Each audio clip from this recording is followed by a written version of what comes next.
Hello, it's Cydney O'Sullivan from Social Superstar Secrets, and today it is my great pleasure to introduce you to Loral Langemeier. Hello, Loral. Hello, how are you today? I'm great, and I'm so excited to have you on the call. Loral is known as the Millionaire Maker, and today she's going to talk to us about how the Millionaire Maker makes the most of social media. So we're very excited to get Loral as part of this. And I'm going to tell you a little bit about her Loral's story.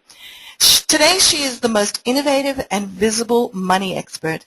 She continues to call upon her yes energy to overcome the challenges of today's economy. As one of the only women leading the conversation about money, Loral has spurred thousands of success stories around the world. Loral gives people simple tools to generate cash and build wealth, guaranteeing they will make money in her 3 days to cash workshop. She is the author of 5 bestsellers, including The Millionaire Maker, 3-book series, and Put More Cash in Your Pocket. Her 5th book, Yes Energy, The Equation to Do Less, Make More, skyrocketed to #1 on Barnes & Noble and Amazon bestseller lists and debuted at #4 on the New York Times and #9 on the Wall Street Journal bestseller list. Congratulations! Thank you, and I need to update that because we are 6-week running #1 in Australia, still as an American #1 for the Hunter Games. We are Nielsen's book scan. We did Publishers Weekly. I mean, we hit every bestseller in the nation, Canada, and Australia. So. And what's really exciting is that Loral is a master marketer, and she's going to talk to us a little bit about how you can have these kind of successes in your business. So we're going to try and get through as much of that as we can. The book is actually just the beginning of something much greater, a new movement, the Yes Energy movement, in which we can now become fully engaged in a new conversation. The conversation is one in which yes is the only answer required for success.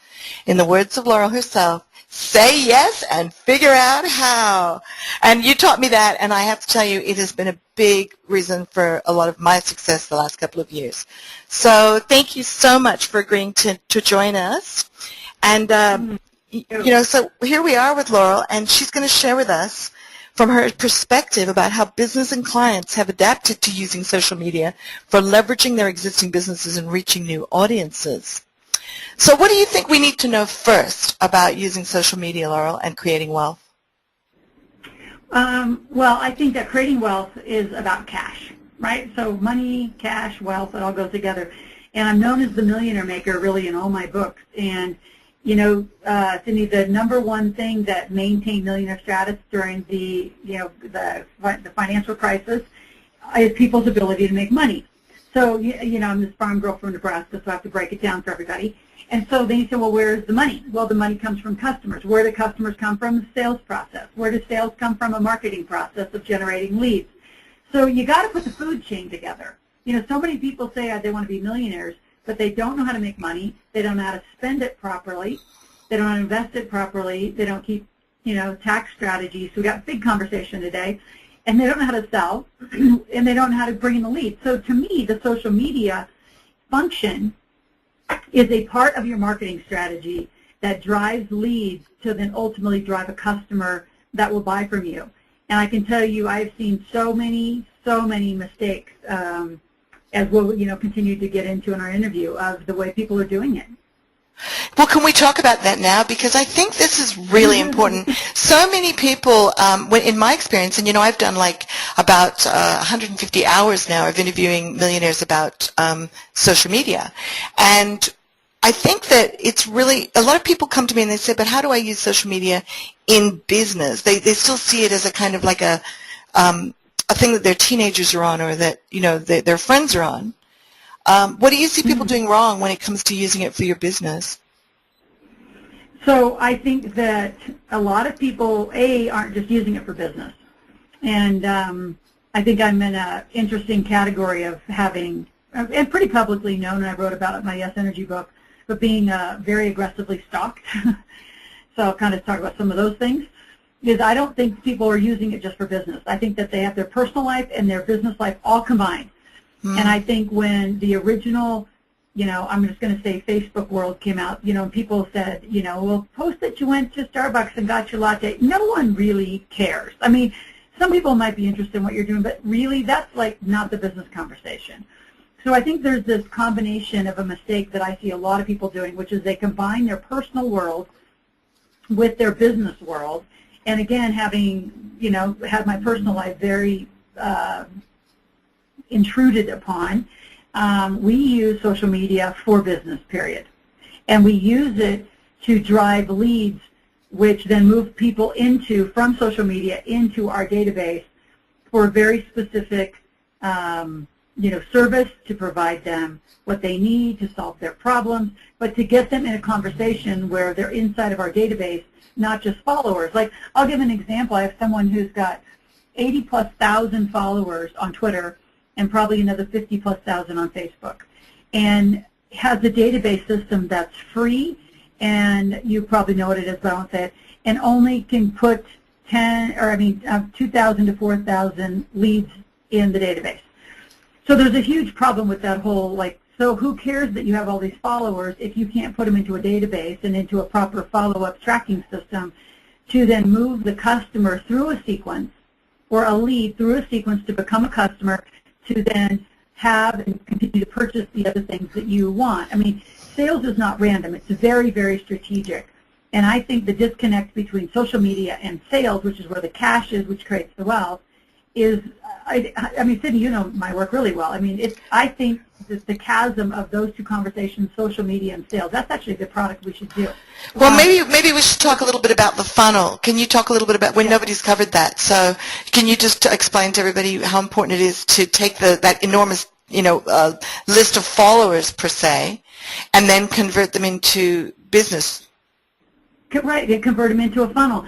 So a lot of people, I think, are just having kind of these casual, chatty conversations, and I have a Hay House radio show every Tuesday at noon, and I just got off of that show just recently, and it's amazing because I hear that too. I started a business and I don't have a website, but I have a social media presence. So what? So to me, that's in the wrong order, because the goal of the social media is to move people into, you can keep a whole following and a whole conversation online. I'm completely about doing that, but once someone raises their hand in social media and says, I'm interested, I want to know about Yes Energy. I want to know about your, like right now, and we're going to offer it to people today, you can get a 5-day boot camp. We moved thousands of people from social media to our YesEnergyBook.com site by giving them the 5-day, a 5-day boot camp to Yes Energy and how they can, acquire their Yes Energy. But to get it, they had to give us their information. And so it's a funnel process. And so to your question, what's a funnel? A funnel, I think, is it's a critical business tool, and it's really a business model funnel. So when I speak of that, I'll use Yes Energy as an example. When people go to get a Yes Energy book, or before the book even came out, we pre-ordered, then we put people into a sequence of, well, how can we help you? How can we help you have Yes Energy now? So from Yes Energy, they would go into this 5-day, how to activate Yes Energy. And then during the end of it, the next part of the funnel would offer them maybe how do you use your Yes Energy for sales, for better relationship, Yes Energy mindset, and then I talk a lot about your physical nature and just owning your expectation result in your physical body, which is actually called your libido. A lot of people think that that's sexual, but Napoleon Hill's whole work of Think and Grow Rich and your libido actually has to do with your physical nature. A lot of spiritual people would say it's really about your embodiment of your goals and your passions. So I have this cool program, Yes Energy, to leverage your libido. So my point is that all these things that people could do next. So they do the 5 days, and then they get some choices. We took a $25 book sale, and on average upsold through a process of a very specific online funnel to $131 per lead. It's all tracked, all documented, hot. And then from there, then we would ask people, we'd survey them a little more and say, so what else do you want? How can we help you? And everybody notoriously said, well, it's Loral, we want to make money. So then we would start a phone call process of our funnel, which we take them from social media. So if you watch the path, the funnel, it goes from social media to a landing page, to an offer, to another offer, to another offer, right? You move them through. And then at some point say, let's have a chat, right? I call them a strategy session. And then people then can decide where they want to go based on what they need.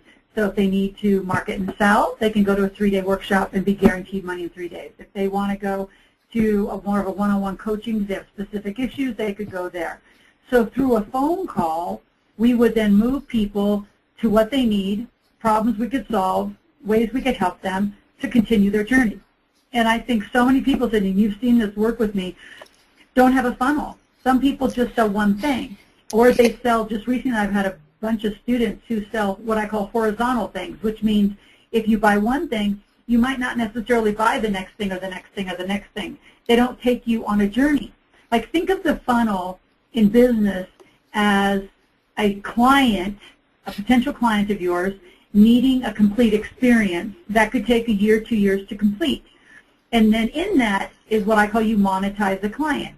So like people could go from a book to some online products to my 3-day workshop to some coaching to my big table to an alumni program to a speaker training and do 7 things and not duplicate anything by buying all 7 things in my funnel, for example.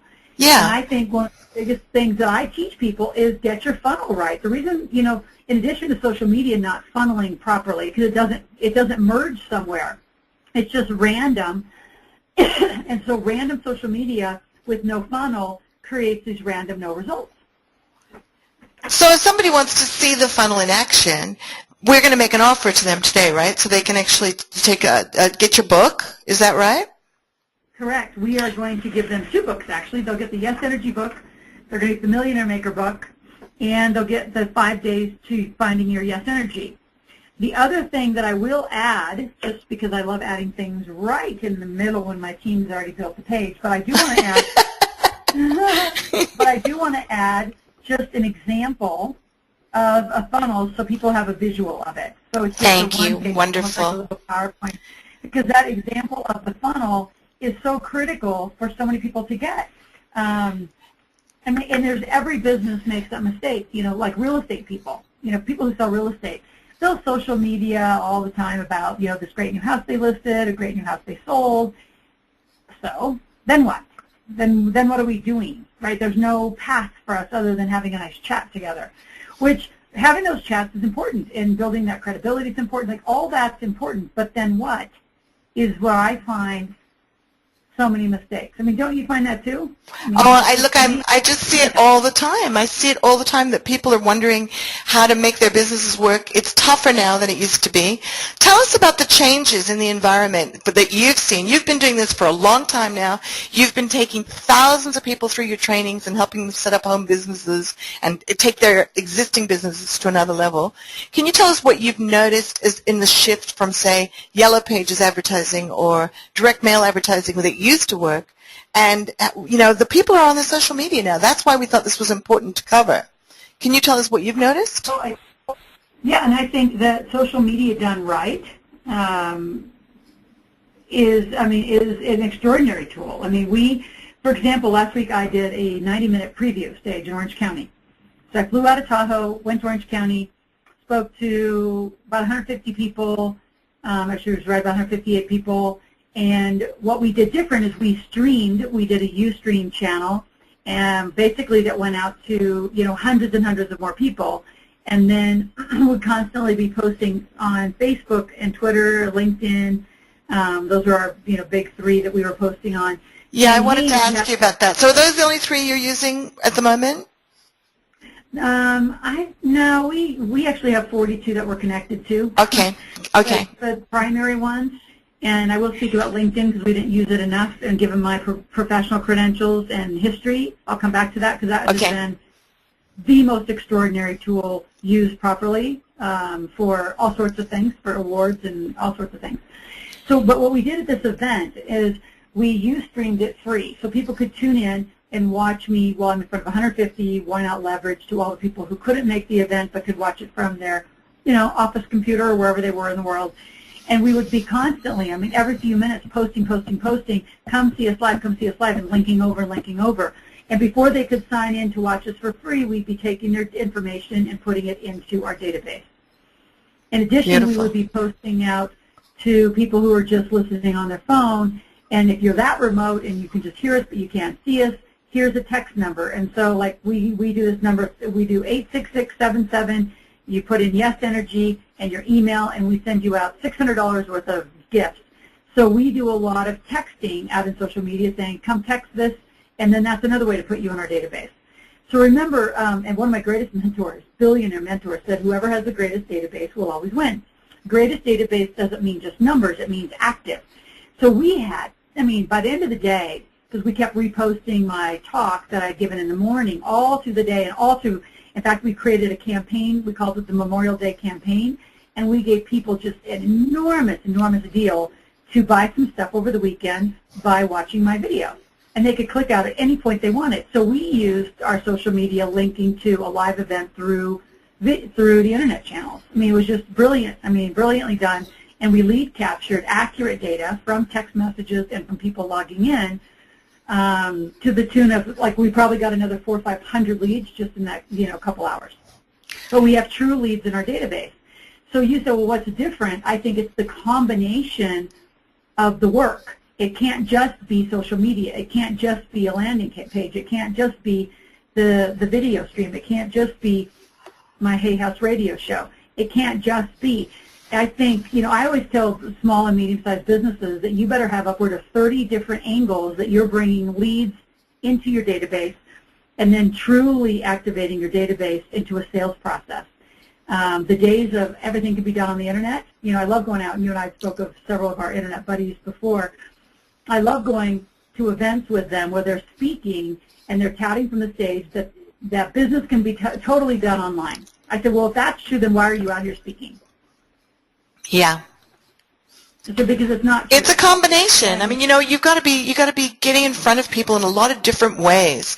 And I think that's the other thing that a lot of people don't realize is that there's people who are out there who are visual, there's people out there who are auditory, so some people are going to hear you on the radio, some people are going to see you speaking, but you've got to connect with people on a lot of different levels before they'll actually start to trust and want to put their businesses in your hands, which is really what you're doing. You're mentoring people to, have massive breakthroughs in their lives. For that, they need to understand who you are and what you're about and know, like, and trust you. Right. And so the other thing I've noticed, so post-recession, like recovering economy, I'll call it, the recovering economy changes, is you got to be really agile. Like, I think putting a lot of money into one or two ways of doing things without testing. I don't think testing in marketing has ever been more critical and crucial and demanding than today. And for, a couple $100, couple $1,000, you can buy amazing testing software to test. I think you got to test like you have never tested because you can't afford a big launch mistake. You just can't. I mean, it'll cripple you. So I think testing is more critical. I think the combination of marketing mediums is more critical. The touch point is anywhere to the know, like, trust point. In the early 2000s, you could probably get a hold of somebody in 3 to 5 touches. It's now a minimum of 10 and sometimes 15 touches before you're going to get somebody to connect with you. And it is that, so many people have been burned. A lot of people don't have landlines anymore. I think tons of people are way behind in the fact they don't have text messaging as an option. They don't have mobile marketing. So if you want to look up liveoutloud.com right now, we have a mobile website. So what that means is you could look it up on your cell phone and it will screen fit into your phone versus try to go to my Mammoth site, and have to have a full screen and then only get segments that you have to try to move around in. And a lot of people are way behind. They don't even have their website mobile. They don't have text messaging. I mean, they're just years and years and years behind. And at some point, you just got to say, wouldn't you just cut the line and get caught up? And if you don't know how to do it, because technology is moving so quickly, the amount of apps that you can put into place to support your business and the connectivity to people, it's got to move so quickly. If you're not an expert, and I see a lot of people too that are not experts and they're just doodling around out there trying to do this, is get experts on your team. If it's not your skill set, I mean, that's what Yes Energy is about. Do less, make more. Do less of what you're not good at and more of what you're really good at. Like, I'm a great marketer, but I'm really great offline. I'm great with people. I'm amazing at sales. And I know how to facilitate learning with the best of them. So am I going to spend my time keeping up with all the technologies? No, I have an amazing team who does that. and then support to me to support, like together it's all, that's that agility. Is you don't have time to sit around as a small business owner and learn every function of your business. You need to be very agile, very quick. John Astroff and I are very dear friends, and years ago when this whole thing was at the heart of the recession, 2008, 2009, John and I talked all the time, and we said, what are you doing? And he's like, you adjust or die.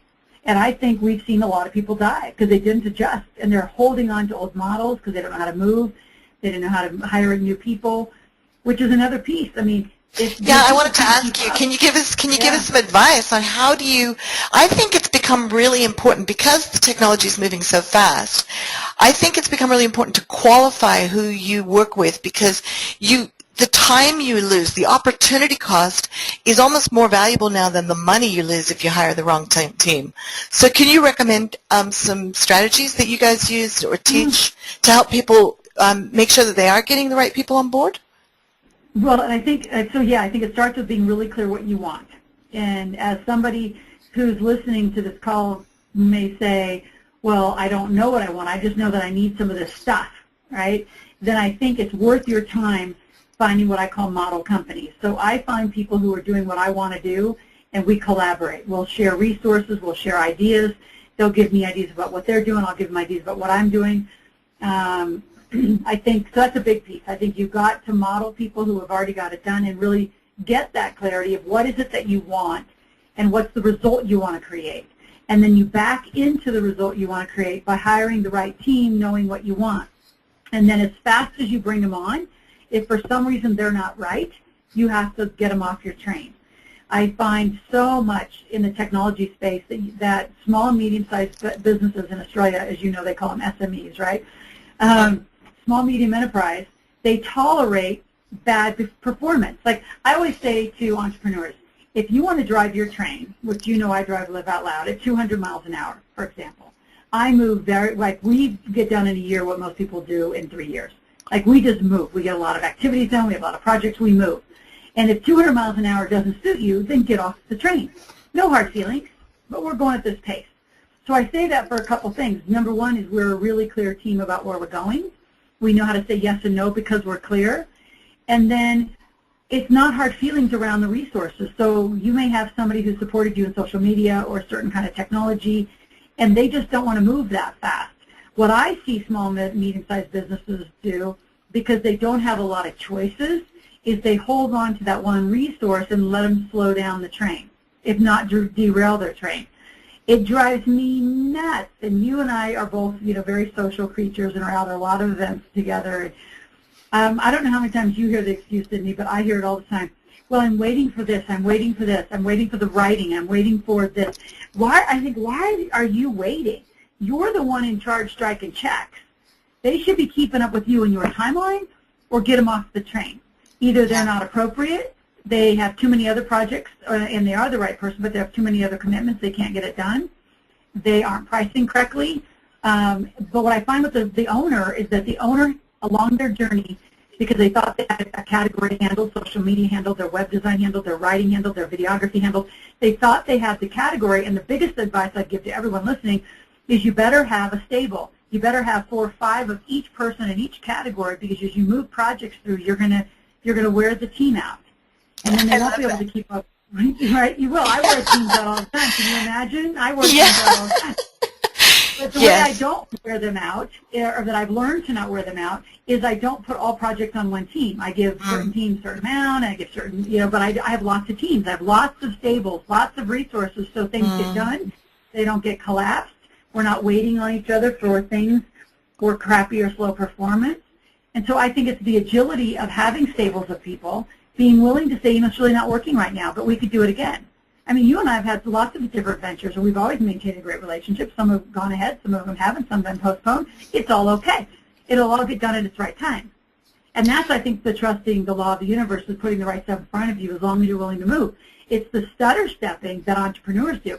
Well, maybe I shouldn't do that. What if that person isn't the right person? And then they put all their eggs in one basket. You and I have seen this on launch projects. We talked a little bit about launch projects where they put all their eggs in one basket. They have all their capital and resources with one team, and they blow it. They absolutely blow the launch for somebody. And it's heartbreaking because they didn't know how to move quick enough. They didn't know how to fire. They didn't know how to assess. The contract was probably done wrong. I mean, you could tell I'm very, very deep into the running of my company, and I love running companies, and I know all those little moving parts. I know how to cost analyze it. I mean, so I have that skill set, but if you don't have that skill set, I mean, why so many people hire me to coach them? Because I love digging into people's worlds like that. I love like your new speaker training program. You're teaching people all the venue negotiation, how to make sure that you don't. I mean, I'm meeting people all the time who get almost bankrupted because they think they can put on a big event, and they don't think to buy insurance, in case something goes wrong, or they don't know to that you have to have the ticket sales before you go out and spend $250,000 on venues and expenses. It doesn't. In hindsight, they're like, oh my God, why didn't I think of that? But I think that's where your program is really strong, is you give people all this background that they need to run a business effectively. Well, and one of the things that I'm really doing now that I've hit this, I've hit 5 New York Times in 7 years. So, a lot of people have done 1 and 2. Brendan's a good friend of both of ours, and I think this is his second rodeo in 4 or 5 years to the New York Times list. Oh, is that Brendan Burchard? Yeah, Brendan Burchard, yeah. Who just released a book, Charge, which was another big hit. Yep. And so, a lot of us started together, right? But I've done 5 in 7 years, 5 bestsellers. I think I know how to run these rodeos. I know how to hit a New York Times. I know how to hit any of these bestsellers. Now we hit an Australian bestseller. So you know that what I'm going to be doing next is helping people launch books rich. It's got to be like my whole theme. Because so many people are launching these books and they miss significant chunks. I was talking to a gentleman in New York who wants to hire me to help him with his book. And I said, well, I've really never been hired to help with books, but why not? And so we were getting into how the contract would look. And I said, the big piece that it's not negotiable, you have to hire my team to do is the accounting. He said, the accounting, that's just like doing invoices on books. I said, not when you're moving 20 to 30,000 books in a very short period, and the pre-sales and the contracts. I said, it's a critical piece that I see most authors ignore. And then it causes them to have all these refunds, and the addresses weren't correct, and they weren't invoiced correct, and people call in and say, Cydney, I ordered my book 3 months ago. Where is it? And who knows where it is? That should be sitting with accounting. Where's the inventory controls? And there's just so many pieces that I've learned. I'm excited about that because I have books coming out. So when are you launching that? Your book management and I'm going to do like the whole book management, because it does lead into the speaker, and how do you get on stage and pre-launch, and how do you do it and don't get broke? Like so many people just get broke doing these things because one bad move, the wrong launch team, the wrong online team could kill your book launch. So having paid a lot of fortunes and lost money, I mean, this one we did and launched really great. I mean, we were in an amazing position, launched well. Like, I think we had less than a 1% customer service even issue amongst books, which is not unheard of. Great. Everything landed where it needed to land. It was just, like, perfectly executed. So to answer your question, probably this fall 2012. Okay, so we should all look out for that. And I'm sure you'll let us know, and we'll be able to let everyone know that might be on this call. So if you guys are out there. And launch rich. Let me ask you too, do you think, what does a book do for your business? Because a lot of people say to me now, why are you doing books? It's an obsolete, model. And I just think it's a brilliant thing on so many levels. Can you tell us why you do books? Mm-hmm. I think that your book is your brochure of your brain, and I think what it does is it provides a very inexpensive first-of-funnel activity for someone to do. And so, yeah, maybe the book itself is obsolete, but as long as they're bookstores, they will print books. And even if they go to print on demand, they will print books. Because until the later baby boomers pass on, in generation, in a couple decades, the millennials and reading everything on Kindle and Nooks and online isn't, it's very high. I mean, believe me, I sell a lot of them. But it isn't the only thing. So until bookstores are obsolete, I think they're going to print books. And even then, I think the biggest piece is it's an opportunity for a $15, $20, $30 item to be bought for someone to say, I want to become a millionaire. I want to learn to make money. So I'm going to read Loral's books. I'm going to read somebody else's books and somebody else's books. So I'm going to see through their book, which is a low investment, I call it a date, I'm going to date these authors to see what their ideas are and their technology and their philosophies are, to see which one I want to work with. So what it does is it allows you to stop having to repeat, and let people, and the word of mouth is extraordinary. I mean, the word of mouth on Yes Energy has just been worldwide. It's extraordinary. I've been asked from all parts of the world to come speak from that book because of what I, disclosed in the book. Can we talk about your global brand and how you have seen that change with social media and your books? Are you using social media in your international marketing? Absolutely, absolutely. So so I'm just going to say, so the book is the first of the funnel, but the book also allows a lot of workshops to be formed. It allows coaching to be formed. It allows consulting to be formed. I mean, everybody who's made, I think, a 7+ 8-figure business, even political leaders, I mean, you name it, they write a book. And so it's just part of the brand.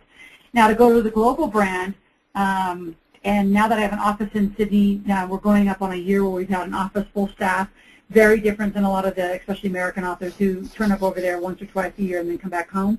I'm there all the time. I'm there every 6-7 weeks, have a whole office there. And what it's done for me probably the most, and you've probably watched the transition, is we speak international now. Like, we don't just speak to the American force. I don't write just American anymore. I write to an international force because in Australia, as you know, too, is the melding pot of cultures is extraordinary. And so I've learned a lot from them that, if I've got Pakistani to Indian to South Africa, and I have tons of clients from South Africa that are in my Australian community.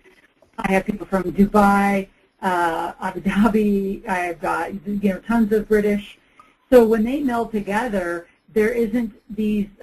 It just normalizes the language, and so what it's caused us to do is speak more internationally. So I think that for any American author, speaker, small business, if you want to stay global, then you got to speak into that more international, more neutral space.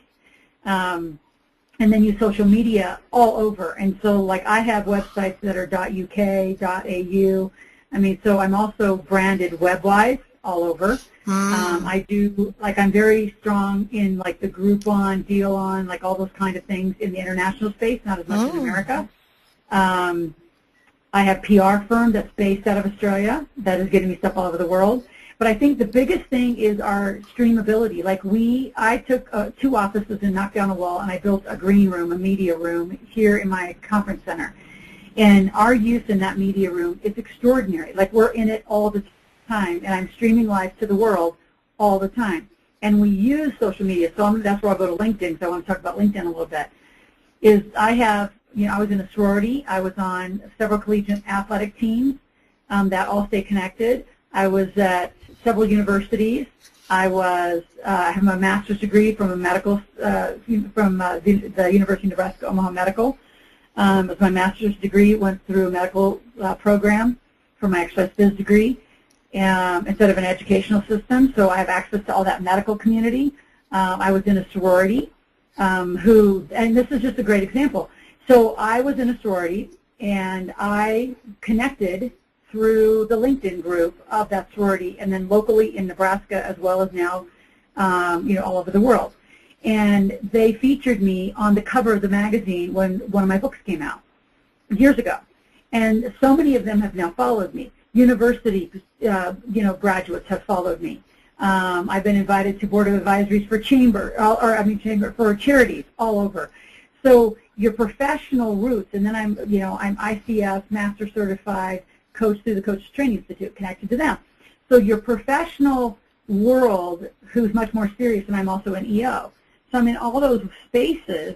The LinkedIn is like such a targeted crowd, given my background, that just, last week, someone from the sorority community that I was part of said, we want to nominate you as the 2013 Woman of the Year for like the World Convention.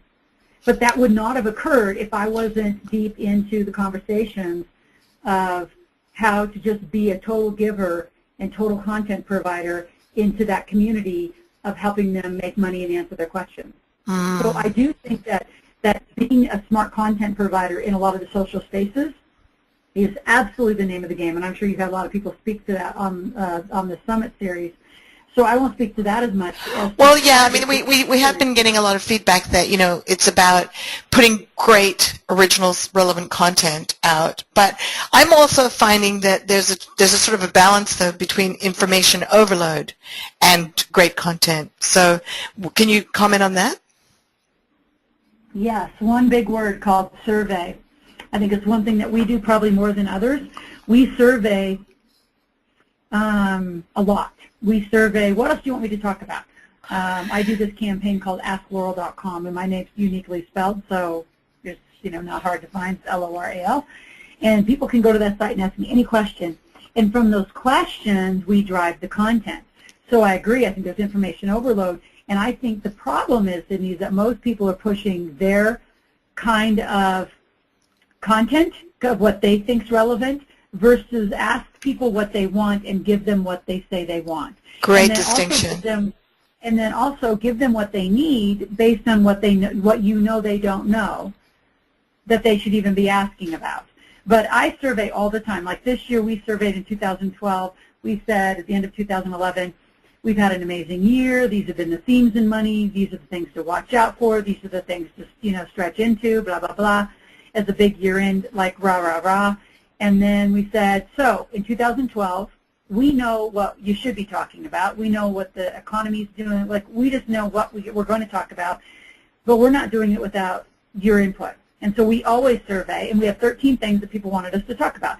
So how do we spend our year? Very focused on 13 topics of money and conversations, and, you know, getting out of debt and repairing creditors, big piece, to, you know, now that I've gone through foreclosure, bankruptcy, destroyed my life, and I'm starting over, now what? To, oh shit, I was a millionaire and now I'm not a millionaire, and how do I deal with the humiliation of that? And I'm just like, so what now? I get over it and get on with it. Like, what's your next big thing? To mindset, to how do you raise children? Because people know I'm a single mom, so how do I raise my kids and take them all over the world and, you know, raise kids and money? So I ask them, you know, somebody say, well, how do you know what to talk about all year? I said, people. And I think that is highly underserved in social spaces. I think people have their agenda too much, and like you said, content overload. But content that serves to answer questions that people have really, really asked, I think you can't get enough of that. And actually, you're absolutely right. This is a theme that came up again and again when I interviewed very, very successful people, was that they are having that dialogue. And that's the beauty of social media, is that you can now have a two-way conversation, and the internet, obviously. You can now very easily set up surveys and have conversations. And also, do you want to comment on people who overlook the fact that it's a dialogue now and it's not just a monologue anymore? Yeah, and I think that it's, if you can even make it more multidimensional and include other people's opinions and other thoughts, it even becomes a richer conversation.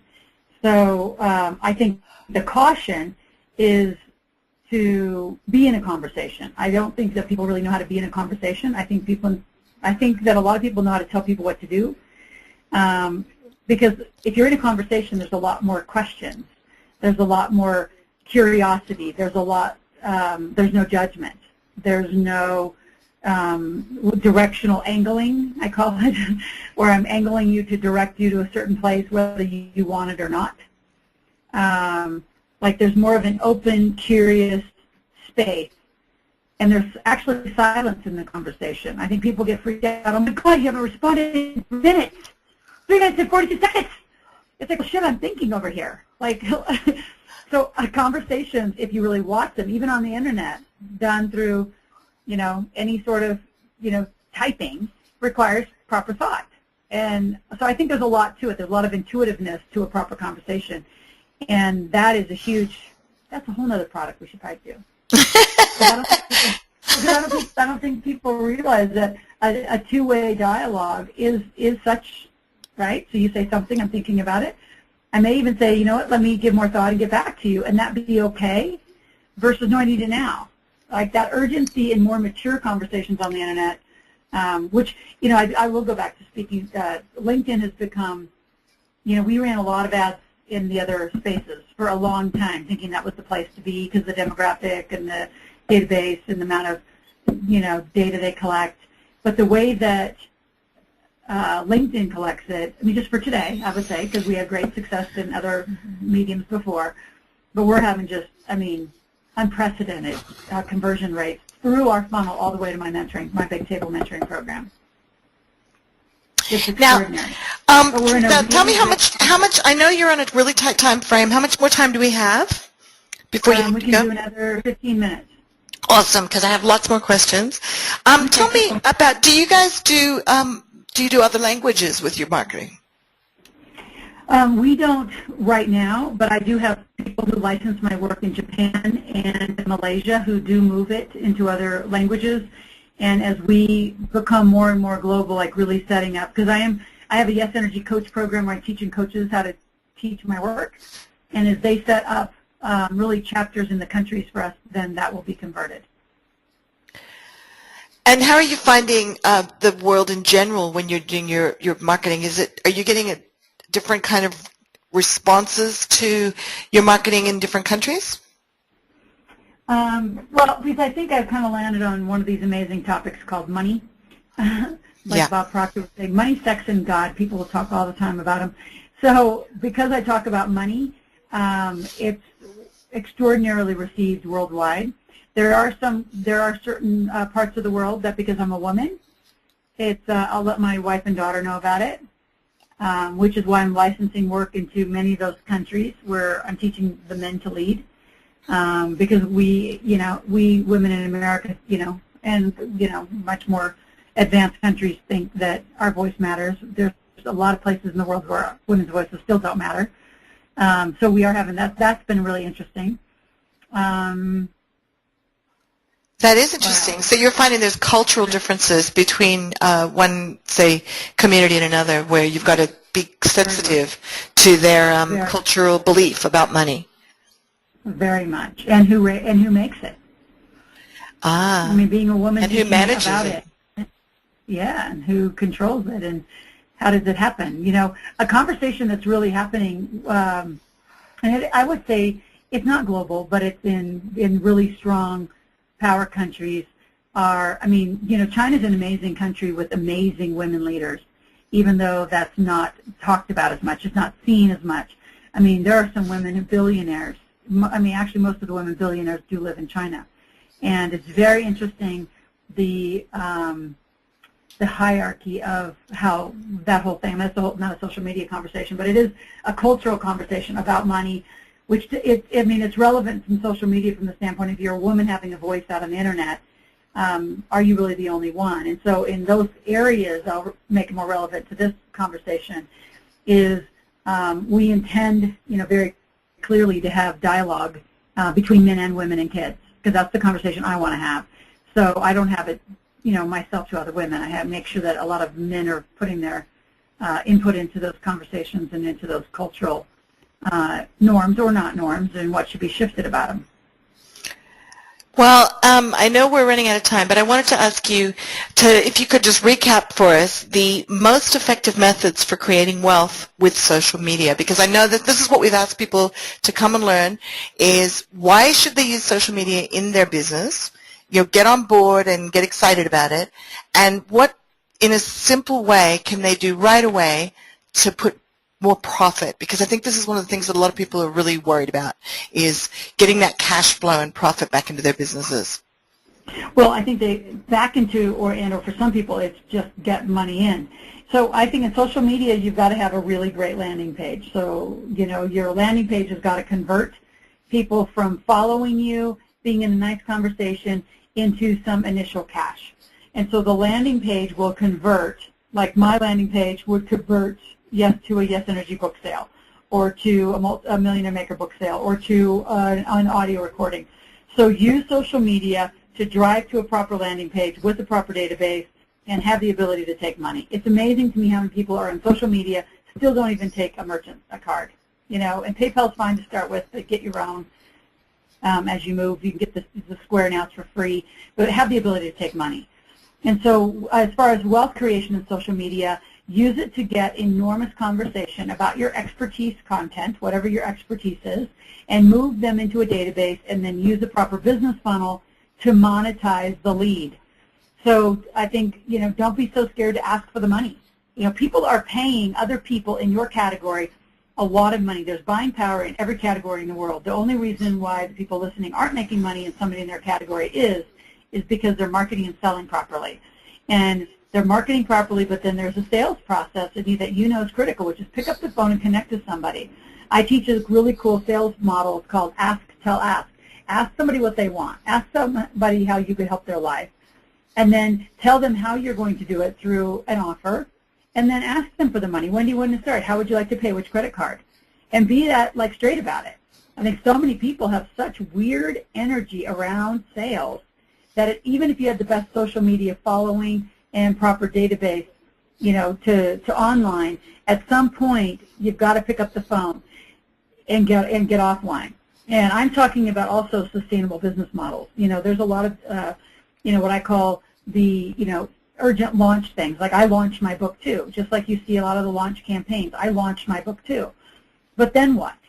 You can't launch every week. So then where's your sustainable business? That's why that business funnel becomes so critical, is what are you selling every day? Where's your money every day? And how could it be, because we do it every day, that you take someone from social media to an initial sale and you do it every day? We do it every day in multiple social media fashions, where we take people from our conversation to a landing page, to a phone call, and make money every day. And then you say, well, where's the wealth creating? In the cash flow, and then properly invested with proper corporate structure, you're making money, you're keeping money, you learn to invest money. 3 to 5 years is my norm for making millionaires, but you got to get the pattern right. You have an active business, proper corporate structure, proper asset allocation for passive income, and you got wealth creation for the rest of your life. Yeah, and I'm like many people. I lost a lot of my wealth in the crash because I over leveraged, and I think a lot of people are there right now, and they're feeling a bit stung and worried about having to rebuild. But I looked at what was happening in business and on the internet, and I said, you know what? There's still so much exciting opportunity out there.